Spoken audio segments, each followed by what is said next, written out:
Welcome back, MTN Giants podcast, reacting to episode 4 of the Giants Hard Knock series. Just one more left, so one more week of doing this, and we got through most of it. The only thing we haven't really seen is the full draft. We've seen all the pre-draft preparation, all the free agency. So the only thing we're waiting for is the actual draft itself and the Giants going through possible trade calls during the draft and giving the players phone calls when they actually drafted them. So while there is still more to see, I feel like this was an episode that really gave us a lot of insight on what they were trying to do and what they actually wanted to do before the draft, and we'll go over all that stuff. There's a lot that I wrote in this note section here, so this might be a longer episode, but I hope you guys enjoy. Leave a like, subscribe, all that, and let's get into it. The episode started with them in Joe Schoen's office, and by them I mean Joe Schoen and Chris Mara, and they were going over the possible scenario of trading up for a quarterback, which was discussed ad nauseum during this episode, but for good reason, because it was a real thing and they were making calls and trying to make it happen. And it pretty much was up until 3.5 hours before the draft where the Giants officially gave up on trying to trade up. And I feel like that was accurately reported during the actual draft. People that were covering the Giants, I forget exactly which reporters and media people said it, but that was pretty accurate. Because I remember on draft night around 4:30, 5 o'clock, I think most of us knew based on the reports coming out that the Giants were not going to trade up. And it seemed like based on the timeline of this episode, and Hard Knocks is nice enough to include the actual time during the day, it seemed to line up pretty accurately. So those reports were accurate. Joe Schoen had this quote to Chris Mara saying, "I don't want you to walk into the cafeteria on Tuesday and see Drake May or JJ McCarthy and be surprised." So, like, his intentions were to trade up for a quarterback. He definitely tried to a degree. To which degree, we'll talk about, because there was a lot of disagreement on the Twitter timeline today about it. I tried not to get too involved in it. I didn't really go back and forth with anybody, but I did put my thoughts out there because a clip dropped today of Joe Schoen talking to Elliott Wolf, who is the Patriots, I guess, quote-unquote GM, because there's a weird thing how they don't give him a title, but anyway. So he was giving the Patriots a call, and it seemed like Joe Schoen wasn't too aggressive in making a offer to trade up from 6 to 3, but we'll talk about that later. So anyway, he had that quote. Then there was a discussion. There was a little conversation between Saquon Barkley and Carmen Brasillo, of all people, which I don't think they overlapped, which is weird. Brasillo's going to be in his first year as the Giants' offensive line coach, and of course Saquon Barkley left this offseason. So it was weird how, of all people, those two were talking. But they were talking about some of the Giants' offensive linemen and what the Giants did in free agency. And Saquon made a comment about John Runyon, said he's like a nice player. He also had a comment about John Michael Schmitz, the rookie center from last year, and he'll be entering a pretty crucial year 2 for his career. But Saquon did say, "I'm excited for John. He's got leadership qualities to him." So that was good to hear from Saquon. They talked about whether Runyon's going to be on the left side or right side at guard, which I think most of us expect it to be right guard, but it seemed like based on the quotes that Brasillo was not sure yet. Maybe they just didn't want to tell an Eagles player. I don't know, but that's still to be determined based on that quote. They had Marvin Harrison Jr., Malik Neighbors, and Rome Odunze in the same room at the same time, which I found interesting because I always thought when they did these visits, they kind of interviewed these guys at separate times, but instead they kind of killed 3 birds with 1 stone and basically had the Giants wide receiver coach in a room going over certain plays and what they would do in certain situations and testing these guys. And at the end of that meeting with the top 3 receivers in the class, John Mara went up to Mike Groh, I think that's how you pronounce it, Groh, the wide receiver coach, and he said, "If you were on the clock right now, which of those 3 guys would you take?" And Groh said, "I would take Neighbors," which is interesting because I believe most people thought that Marvin Harrison Jr.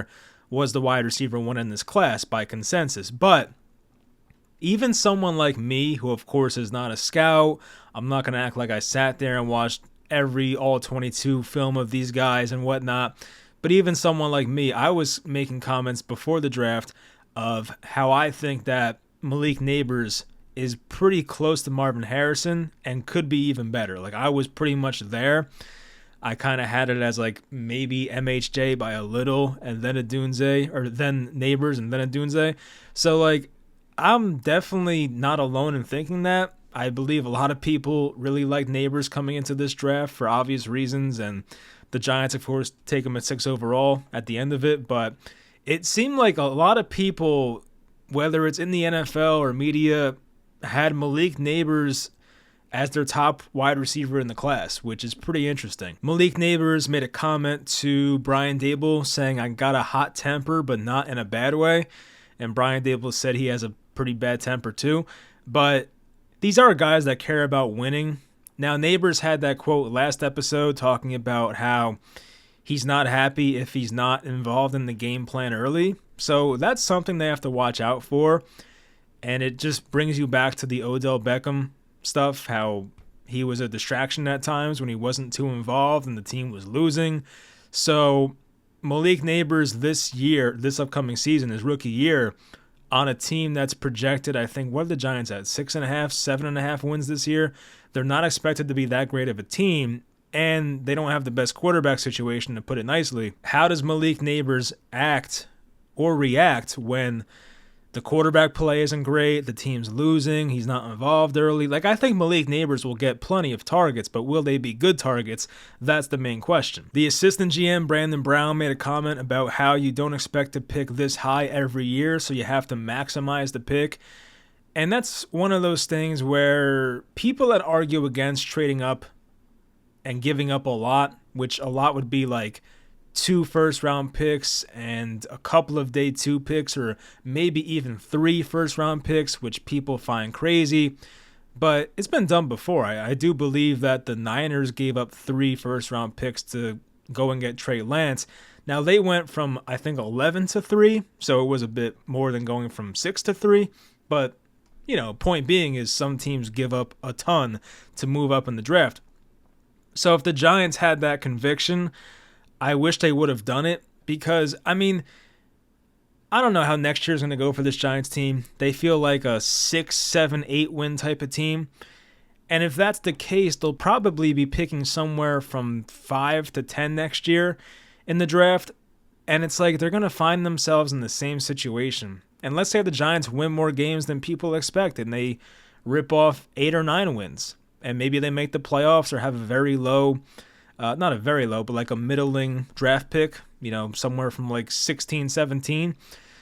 Like, if that happens, then what do? It's easier to go from 6 to 3 than going from 14, 15, 16 to the top 5. So it's one of those things where if you trade up for a guy, let's say they traded up for May, and he ends up not being that great, and let's say he's the next Sam Darnold or something like that, then yeah, it's probably over for you and you're looked at as a jackass for it. But, you know, at the end of the day, and I think Joe Shane's kid even said something. Joe Shane has 3 kids, but his one son, I forget his name now, but Joe Shane's son made a, you know, pretty interesting comment that I think everybody's thinking but not really saying.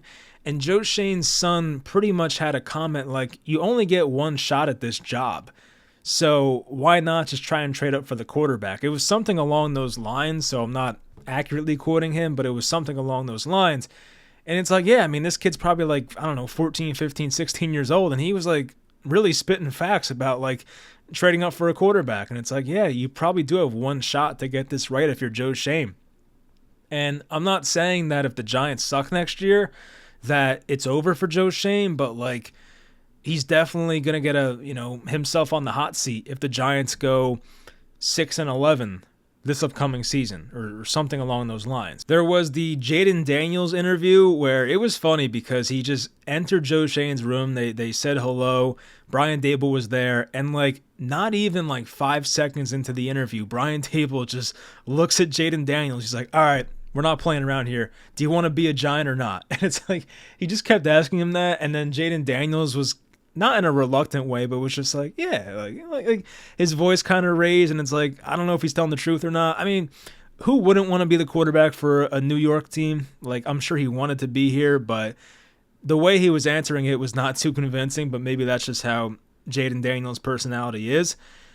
there was a clip of the Giants front office people going over every first round quarterback taken since I think it was 2014. I think it was since the Blake Bortles draft, so it was probably 2014. And for some reason, I'm pointing this out because I found it odd, but they left off Anthony Richardson on that list, and maybe it's because Richardson got hurt a few times last year and only played 4.5 games, 3.5 games total. But they listed every first-round quarterback, and the one guy not listed was Anthony Richardson. So I don't know if they just missed it or messed it up, or maybe he didn't qualify, quote-unquote, but that was kind of weird. They made a lot of connections to 20 years ago about the Giants trading up for Eli.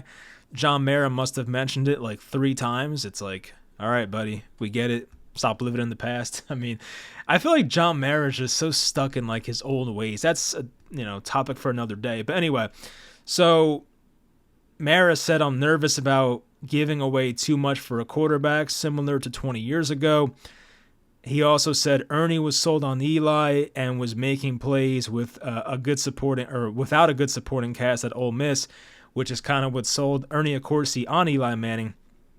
So they were touching on the Eli stuff a lot, how much they gave up and whatnot. And to the credit of John Mara, who of course a lot of us, and myself included, give a lot of shit to, because let's be honest, the Giants have been horrible since probably their last Super Bowl, or even 2017 to, I guess, make it sound better. But anyway, so John Mara, to his credit, he did say, if you guys have a conviction for a quarterback, that's what we do, just like 20 years ago. So he brings up the Eli thing again, but John Mara did give Brian Daboll and Joe Schoen his blessing for trading up for a quarterback if they found the guy they really liked, which they didn't really go into specifics about they loved this one guy and they would trade everything for him. There was a clip of, and this was teased in the last episode, which I think we talked about last time I did the podcast, but there was a clip of them saying, would you trade up for Jaden Daniels? And Brian Daboll said yes. And I believe they were trying to trade up for Drake May, because I'm pretty sure that by the time they were a few hours before the draft, everybody knew Jaden Daniels was going to be a Commander at 2. So if they were making calls to the Patriots to get up to 3, they would have had to have known that the first 2 guys taken were Caleb Williams and Jaden Daniels. So they still had to be comfortable with Drake May at 3. So I'm assuming they figured he was still going to be there, and they were comfortable enough to get him. But this kind of takes me back to, you know what, we'll get to that in a bit. We'll talk about the offer in a bit. But anyway, I don't want to lose track. A lot of notes here once again. Joe Schoen did this funny thing where he asked his kids which player they should draft in the first round. His older daughter said J.J. McCarthy, the son said Jaden Daniels, and the youngest daughter said Drake May. Didn't actually say it, she just pointed to it, but still. Shane also made a comment saying that we're not going to go there when talking about making a possible historic offer to the Patriots to get up from 6-3 once again. So this is what I was getting to. It was like Joe Schoen was talking to Elliott Wolf of the Patriots, seeing where they were at and what they wanted to go from 3-6. It seemed like there was a chance it could have happened. All right, so people that said, which people said this during the week of the draft and, even on draft night and even after draft night, because people were arguing about it and complaining about it, myself included, where it's like, why the hell didn't you try to trade up and not try, but why didn't you give up more to go from 6-3? It seemed like Joe Schoen wanted to go from 6-3, but wouldn't go past a certain cost, which, okay, I get it. It's part of being a GM. You don't want to overpay, overspend, but this is for a franchise quarterback. If you really believed in Drake May, which I did, I like Drake May a lot. I don't love the situation he went to, so that might F up his career, but if he goes to a Patriots team that their best receivers like Demario Douglas, then God bless him. But is it Demario Douglas? I feel like that's wrong. No, it is Demario. It's Pop Douglas, I think, but same guy. But you know what I mean. They don't have a good supporting cast there. I'm not sure about the coaching. Gerard Mayo, I have no idea. So we'll see how the Patriots pan out, but they're going to suck this year. Anyway, it seemed like Joe Schoen really was against giving up a lot to the Patriots. He basically said on the phone, so it's 6 this year, 1 next year, and something else more for this year wouldn't do it. And the Patriots GM, Elliott Wolf, was like, yeah, I mean, we need something historic. And he kind of listed off like what he needs, and Joe Schoen did not seem interested after that. He was like, all right, if anything changes, you give us a call back and let us know. It pretty much, Joe Schoen knew it wasn't going to happen. Obviously, once they hung up that phone call around 3:30 on draft night, I think Joe Schoen pretty much knew it was over. They were not going to get a call back, and the Pats were sticking at 3, and it is what it is. But maybe they didn't show this part, and this is why bitching about it from my perspective as a guy who was watching Hard Knocks and Twitter clips, I wasn't a fly on the wall. I don't know exactly what was said and what was offered off camera. But based on what we know and other reports that came out during the draft, I'm just curious why the Giants didn't offer more to go from 3 to 6. It seemed like the Giants' offer was the 6th overall pick, which of course was the neighbor's pick, and a first-round pick next year, and maybe like a couple other picks sprinkled on, which of course their second-round pick was gone because of the Brian Burns trade, but they had a second-round pick of, I think they're of Seattle, right? Because of Leo Williams. Yeah, it was Seattle. I had to double-check that. I mean, I knew it, but like I had to double-check it at the same time. Because like it's still unbelievable that they got a second-round pick for Leonard Williams. So like when I thought about it, I was like, did they really get a second for that guy? But they did. So hey, shout out to Joe Schoen. Great trade. So of course they take Tyler Nubin there, but they could have offered the first-round pick this year, the Tyler Nubin pick, a first next year, and even like a second next year, which I don't think they even went there.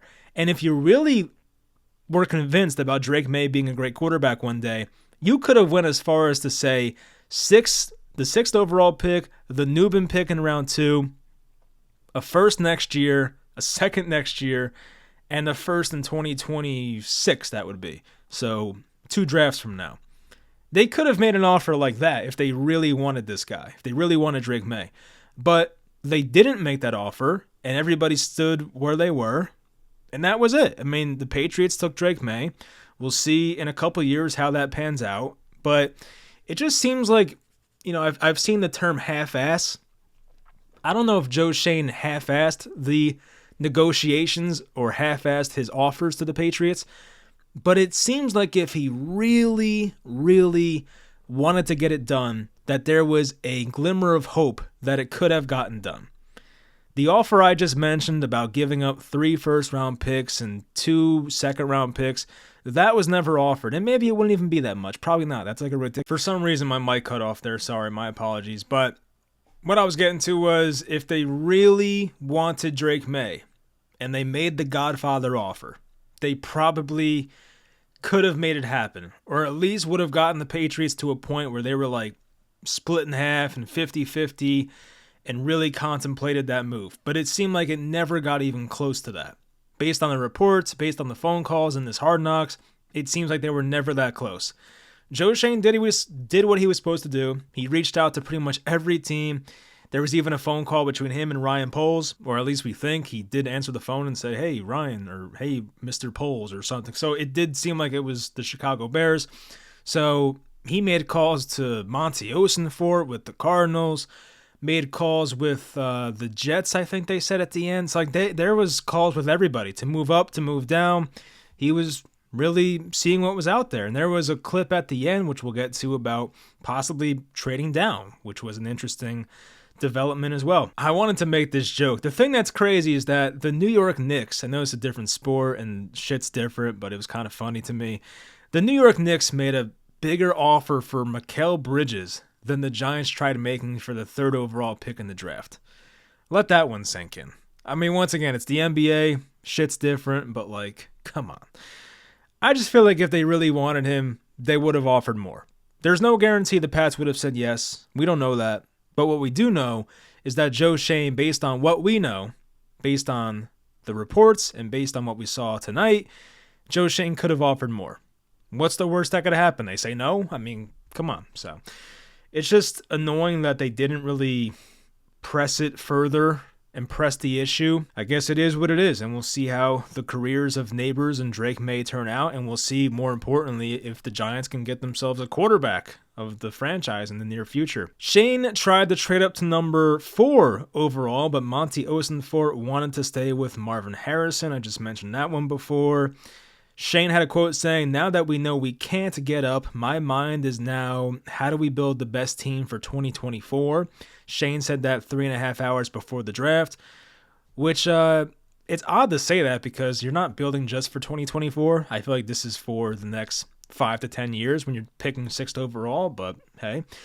I'm sure he knows that, but it was just weird how he said it like that. They were hoping that the Chargers were going to go offensive line at 5. They mentioned how, of course, with Jim Harbaugh there, they're going to probably focus on the trenches, which they did.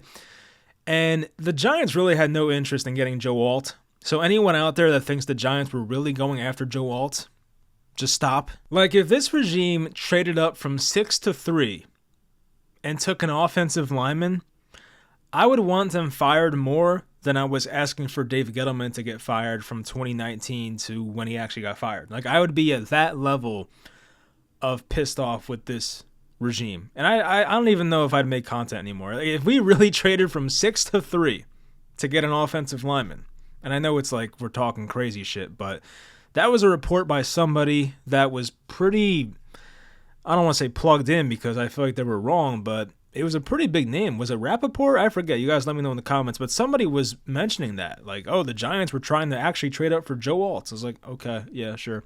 Never believed it, but this episode showed us that, yeah, that was never going to happen. So they were hoping Chargers go offensive line. He called Joe Ortiz, Ryan Poles, as I mentioned before. It was pretty cool. They actually showed a note card between, and it was labeled NYG and ARI, which, of course, was the Cardinals. And it seemed like there was writing of a potential trade written down, but they blurred it out so they wouldn't show us exactly what the trade was going to be. But it seemed like on a note card on his desk, Joe Shane had a potential trade written down with the Arizona Cardinals, who of course were picking 4th in this class. So that was pretty cool to see. I wish we saw exactly what it was, but I mean, it's kind of weird. Like, if the Giants went to 4, would they still have taken Malik Neighbors? I feel like they would have. I just feel like based on what they were saying, I feel like the wide receiver coach clearly wanted Neighbors more. It just seems like the Giants front office guys, and Brian Daboll included, were just so set on taking Malik Neighbors. I mean, I don't know. I could be wrong, but I'm kind of interested to be like, hey, if they were sitting at 4, what would they have done? Like, they might have still went Neighbors. There was a quote saying, if it's Marv or Neighbors, we're turning the card in. That was by Joe Shane. Steve Tisch was there, and John Mara. They were going over the final draft plan just right before the draft started, so didn't even know Steve Tisch was there. That's good to see. Chicago was trying to get from 9 to 6. The Giants could have gotten an extra 3rd and 4th round pick, but the Giants would have had to give up a 5th round pick as well. So the Giants, the full trade would have been, apparently, based on the phone call, the Giants would go from 6 to 9 and collect a 3rd and a 4th round pick, but it would also cost them a 5th round pick as well. So they would make up picks in rounds 3 and 4, which would have been nice because the Giants didn't have that many picks anyway in this draft, just to drop 3 picks, but they would have probably lost out on Malik Neighbors. Maybe the Bears would have taken Rome Odunze anyway. So imagine the Giants would have made that trade going from 6 to 9, and they get Malik Neighbors at 9, and they get the extra 3rd and 4th round pick. That would have been awesome, but I don't blame them. Like, I would not have tested that because, I don't know, it just seems so unlikely that would have happened. So even Shane, it's more about the Falcons, this part, but even Shane had no idea that Atlanta wanted a quarterback. Didn't even mention Michael Penix or a quarterback. They were talking about how the Falcons need an edge player. They were talking about Latu and Dallas Turner. It was like funny to me that even an NFL team that's very plugged in, they're making calls to other GMs and asking what's going on. Even another NFL team had no idea that the Falcons were going quarterback, which is why the Michael Penix pick is so shocking and still is to this day. And like I said for Neighbors and like I said for May, we'll see how their careers play out. But I don't know. Looking at it now, it's like I just don't get it. So Nick Saban was on the phone with Brian Dable. This wasn't on camera, but Brian Dable was talking about how Nick Saban told him on the phone that Malik Neighbors and Brock Bowers were quote-unquote problems. In a good way, like tough to plan for and tough to play against. Brian Dable got some advice there from Nick Saban. Then they played Berserk by Eminem, and they were showing the draft, and that was pretty much where the episode ended. So we learned a lot from this episode about what they actually wanted to do, how much they were trying to trade up, which players they wanted, all those sort of things, how the process worked, who was in on it, how did the interviews with the receivers go, all those type of things. It was a good episode to watch. I would recommend it. This might have been my favorite episode of the entire thing. Like, the first one was cool because it was the first one. It's like our first actual look at what goes on, behind those closed doors. But this one probably was my favorite. I feel like the most information was given in this one. We saw a lot about the draft process, which, of course, when you're picking 6th overall and have a lot of quarterback questions, it's a very interesting pick. The teasers ended with Joe Shane saying Joe Douglas is calling, which, of course, that's the Jets GM. There was another quote saying, so we get 11 and 23, which the team that had the 11th and 23rd pick was the Minnesota Vikings. So maybe the Vikings were trying to go from 11 and 23 to 6 to, I'm assuming, get J.J. McCarthy, which they got him. I think they traded up with the Jets. I think they traded up one spot to get McCarthy, so they got him anyway. So they definitely saved themselves some draft capital there. But that would have been cool as well if the Giants got pick 11 and pick 23. But in that case, they most likely lose Malik Neighbors, and they probably get like Brock Bowers instead, which is fine. I do like Malik Neighbors more by a lot, but I don't know, to get the 23rd pick as well, that would have been pretty cool. So I probably would have declined that if I was them, so I'm kind of happy it played out the way it did, but that was an offer that was apparently on the table by the Vikings. And there was a random quote about Kool-Aid McKinstry. Joe Shane said, Kool-Aid is a consensus top of the second corner we like. So we'll see where that goes in day 2, but maybe they were trying to get him. I want to see where Kool-Aid went. I feel like he went after the Tyler Nubin pick. Oh no, I was wrong. So Kool-Aid went to the Saints at 41 and Tyler Nubin went 47. So I was wrong about that. So maybe if Kool-Aid McKinstry had fell to 47, he would be a Giant right now based on that little one sentence quote, but we'll never know. But I think that's going to do it. I probably talked a lot this episode, but as I said in the beginning, there was a lot to go over here, a lot of interesting quotes. There's one more episode of this series, and then by that point, we're going to get into August. Preseason starting, training camp will be here, storylines. I did see today that, unfortunately, Evan Neal will be on the PUP list to start training camp, and so is Theo Johnson, the tight end rookie out of Penn State, and so is Aaron Robinson, which, whatever. I feel like that guy has not played for us in 5 years. So that sucks for Evan Neal. I feel bad. I'm not too concerned about Theo Johnson. I feel like they're not making that big of a deal out of it. But for Evan Neal, it's like you got injured in the middle of last year. Why are you still not healthy enough to practice? Daniel Jones is healthy enough to practice. It just kind of makes me a bit concerned about Evan Neal, but we'll see. And we'll see at what point do they put Illuminor at right tackle. I mean, it could be happening sooner than later at this point, especially if this Evan Neal injury drags out much longer. So we'll see, but the season's getting closer. I'm excited for football, of course, but we're getting there. It's tough watching the Yankees these days, who just lost to the Mets tonight. So congrats, Mets fans out there. But yeah, that's going to do it. I'll talk to you guys at this time next week. Hope you guys enjoyed, and I'll talk to you guys next time.